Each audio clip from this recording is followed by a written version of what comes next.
շինարարություն։ Շնորհակալ եմ, հաջորդը։ Բնապահպանության վարչությանը անձնարարական համար 83 ներկայացնել 2026 թվականի հունվար ամսվա վերաբերյալ օդի որակի չափման սարքերից ստացված տվյալները։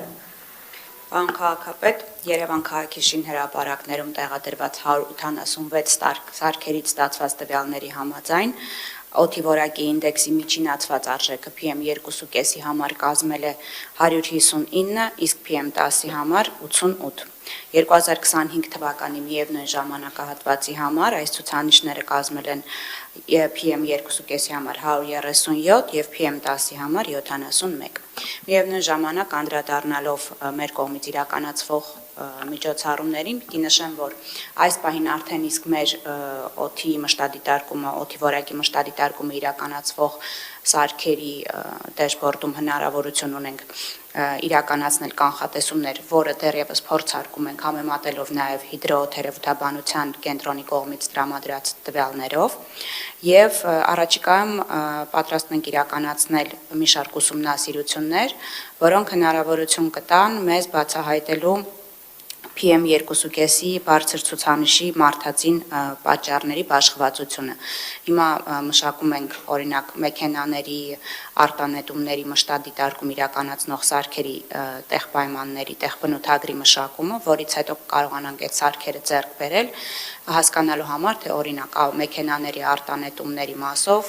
ինչ բաշխվածություն ունի եւ ինչ ներդրում ունի կոնկրետ օդի որակի աղտոտման հարցում։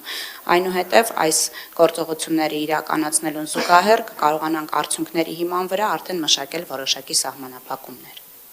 Շնորհակալ եմ Տիկին Հայկազյան, իրականում այս թեման պետք է մեր ուշադրության կենտրոնում լինի եւ այս թեմայով մենք սկսել ենք զբաղվել դեռևս 2022-23 թվականներից։ Մենք որոշակի ճշմարտություններ ենք բացահայտել, որոնք որ միշտ եղել են մեզ հետ, բայց խորացված երբևէ չեն ուսումնասիրվել։ Երևանի քաղաքապետարանի եւ մասնավորապես ավականու որոշման պարտադրված սարքերի տեղադրումը մեզ էական տվյալներ է տվել հասկանալու այն փոփոխությունները, որոնք որ տեղի են ունենում մասնավորապես նոյեմբերից մարտ ամիսների ընթացքում Երևան քաղաքում, որոնք որ ամեն տարի տեղի են ունեցել, բոլոր տարիներին, նախորդ տարիներին տեղի են ունեցել, բայց նաև շատ կարևոր է հասկանալ, թե այդ փոփոխությունների որ հատվածն է մարդածին, այսինքն մեր հետագա քայլերը պետք է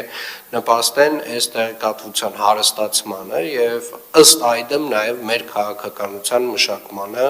ստացված ինֆորմացիայից ելնելով։ Եվ իրականում շատ եւ շատ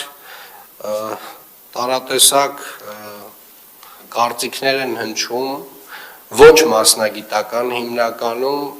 կիսատեղեկացված եւ ընդհանուր առմամբ կարծում եմ շատ կարեւոր է, որ մենք պարտադիր այն ինֆորմացիա, երևի թե Երևանի քաղաքապետարանը այս պահի դրությամբ, այս մասով երևի թե ինֆորմացիայի տեսանկյունից ամենամեծ ծավալի ինֆորմացիան է, որ հավաքագրում է։ Եվ այս ինֆորմացիայով մենք պետք է կիսվենք մարդկանց հետ, որ կներեք այդ կիսագրագետ մտքերը քիչ հնչեն, որովհետև այդ կիսագրագետ մտքերը մարդկանց մոտ ստեղծում են որոշակի տպավորություններ եւ իրականում մենք որքան ինֆորմացիա ունենանք, մենք պետք է կիսվենք մարդկանց հետ, որպեսզի բոլորը տեղեկացված լինեն, թե ինչ է կատարում Երևան քաղաքում օդի որակի հետ։ Սա այսօրվա խնդիր չի միայն, երեկվա չի միայն, սա տասնամյակներով, եթե ոչ ավելի շատ տարիներով մեզ հետ եղել է։ Եվ սրա մանրամասները հասկանալը շատ կարևոր է, որպեսզի մենք մեր քաղաքականությունը կարողանանք մշակել ըստ այդմ։ Շնորհակալ եմ, հաջորդը։ Քաղաքաշինական հատուկ ծրագրերի վարչության